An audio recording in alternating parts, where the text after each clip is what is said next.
প্রিয় বন্ধুরা, দেশে কিংবা দেশের বাইরে বসে যারা আমার সাথে যুক্ত হয়েছেন বা পরবর্তীতে যুক্ত হবেন, সবাইকে আসসালামু আলাইকুম। আশা করি আপনারা সবাই অনেক ভালো আছেন। তো যারা দীর্ঘ পথ আমার সাথে অতিক্রম করতে যাচ্ছেন, তারা আমার চ্যানেলটা সাবস্ক্রাইব করে রাখবেন। আশা করি আপনারা যদি আমার পাশে থাকেন, আপনাদের মাঝে আমি নিত্য নতুন ঘটনা নিয়ে হাজির হতে পারব। তো আমি বেশি কথা বলবো না। আমার এই গল্পটা ইমেল থেকে সংগ্রহ করা। ঘটনা ও স্থান কাল কাল্পনিক থাকবে। ধৈর্য ধরে আমার এই গল্পটা শুনবেন। আশা করি আপনাদের অনেক ভালো লাগবে। তো আমি আমার গল্পে ফিরে যাচ্ছি, ইমেলের ঘটনায়। এটি একটি গ্রাম বাংলার ভূতের গল্প। নাটোরের জেলার এক প্রত্যন্ত গ্রাম, নাম হচ্ছে বাগাঢাঙ্গা। গ্রামের পাশে একটা পুরনো শ্মশান, আর তার পাশে রয়েছে একটা বটগাছ। এই বটগাছ নিয়েই ঘটনা। এই বটগাছে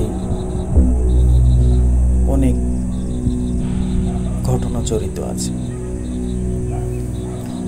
তো দিনের বেলা এই বটগাছের আশেপাশে এবং সামনে দিয়ে যেতে অনেকেই ভয় পায়, আর রাতের বেলা তো দূরের কথা। রাতের বেলা মানুষের বটগাছের সামনে যায় না। 15 বছর আগে,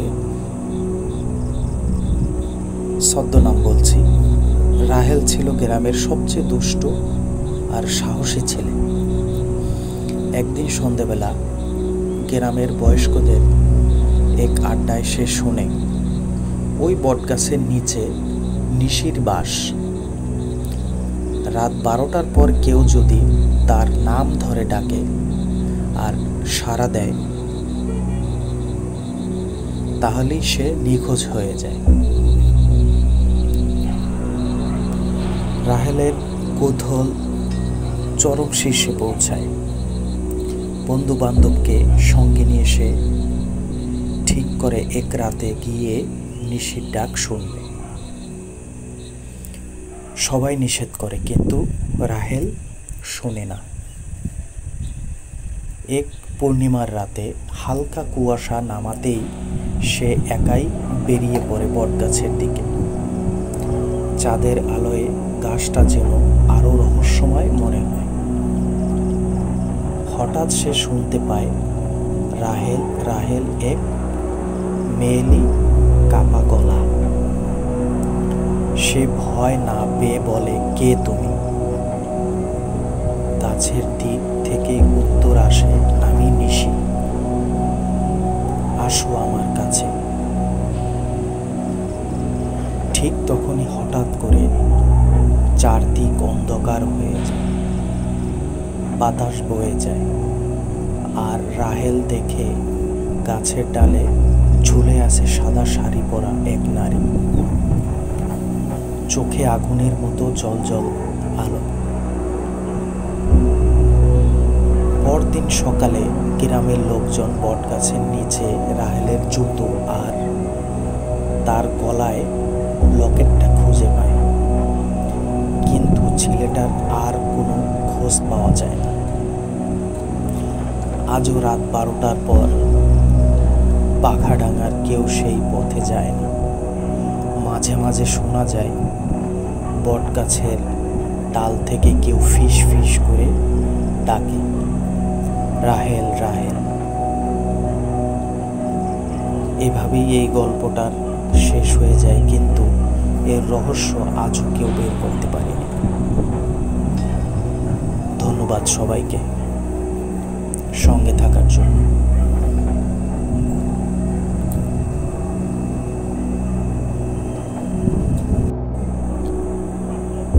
বন্ধুরা, গল্পটা কেমন লেগেছে কমেন্ট বক্সে জানাবেন।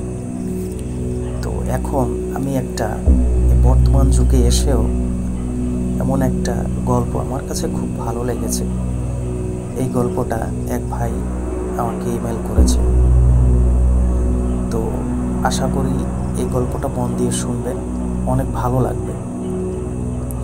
আমার কাছে ভালো লেগেছে, এটা মন দিয়ে শুনবেন, আশা করি অনেক ভালো লাগবে।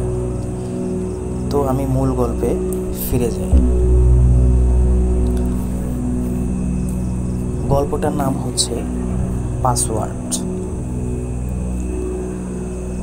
নতুন একটি মোবাইল টাওয়ার বসানো হয়েছে সাতঘরিয়া গ্রামে। গ্রামের লোকজন খুব খুশি। এখন আর মোবাইল সিগন্যালের সমস্যা নেই। কিন্তু ওই টাওয়ার বসানোর পর অদ্ভুত সব ঘটনা ঘটতে শুরু করলো। রাতের বেলা গ্রামের এক এক বাড়িতে ফোনে আসে অচেনা নম্বর থেকে কল। ওপাশে কেউ কথা বলে না, শুধু ফিস ফিস শব্দ। কেউ কেউ আবার বলছে ঘুমের ঘোরে তাদের মোবাইলে নাকি মেসেজ এসেছে, পাসওয়ার্ড দাও নয়তো প্রাণ যাবে। প্রথমে সবাই ভেবেছিল এটা কোনো হ্যাকারদের কাজ, কিন্তু ঘটনাগুলো যত সামনে এগোতে লাগলো ততই রহস্য আরো বেশি গাঢ় হতে থাকলো। এক রাতে গ্রামের হাই স্কুলের শিক্ষক বিমলবাবু ফোনে সেই বার্তাটা পান, তোমার ল্যাপটপের পাসওয়ার্ড দাও নয়তো তোমার সব স্মৃতি আমি মুছে ফেলব। বিমলবাবু প্রথমে গুরুত্ব না দিলেও সকালে উঠে দেখেন ল্যাপটপ অন করা ছিল, অথচ তিনি শুয়েই দেখেননি ল্যাপটপ। গ্রামের বয়স্করা বলতে লাগলেন এই টাওয়ারের জায়গায় আগে এক পুরনো শ্মশান ছিল, ওখানে এক হ্যাকার যুবকের লাশ পড়েছিল, আত্মহত্যা করেছিল। এখন সে নাকি ওই টাওয়ার হয়ে ফিরে এসেছে পাসওয়ার্ড চাইছে প্রতিশোধ নিতে। অবশেষে গ্রামের কাকতি মিনতির পর এক পীর বাবাকে ডাকা হল। তিনি টাওয়ারের নিচে যজ্ঞ করলেন, পুরনো একটা ডিস্ক পুঁতে দিয়ে বললেন এই আত্মা প্রযুক্তির মধ্যে আটকে গেছে, ওকে মুক্তি দিতে হবে। কেউ ওর পাসওয়ার্ড না দিলে শান্তি পাবে না। পীরবাবুর কথায় একদিন গ্রামের এক যুবক সাহস করে মোবাইলে টাইপ করলো পাসওয়ার্ড মুক্তি 1 2 3। তারপর থেকেই ফোনে আর কোনো ফিসফাস আসে না। গ্রামের মানুষ আবার স্বস্তির নিঃশ্বাস ফেলল। আসলে এই ঘটনাটা আমার কাছে খুব চমৎকার লেগেছে। তো আমি জানি না আপনাদের কাছে কেমন লাগবে, তবে অন্যরকম একটা ঘটনা। আমি জানি না এই টাইপের গল্প আদৌ কেউ আপনাদেরকে বলেছে। তো আমার কাছে খুব ভালো লেগেছে। তো এতক্ষণ যারা আমার সঙ্গে ছিলেন, তো আশা করি আপনারা সবাই আমার মন দিয়ে গল্প দুটো শুনেছেন। তো আমার চ্যানেলটা সাবস্ক্রাইব করে রাখবেন। আশা করি আরও গল্প নিয়ে আমি হাজির হব, যাতে আমি দীর্ঘদিন আপনাদের সাথে পথ চলতে পারি।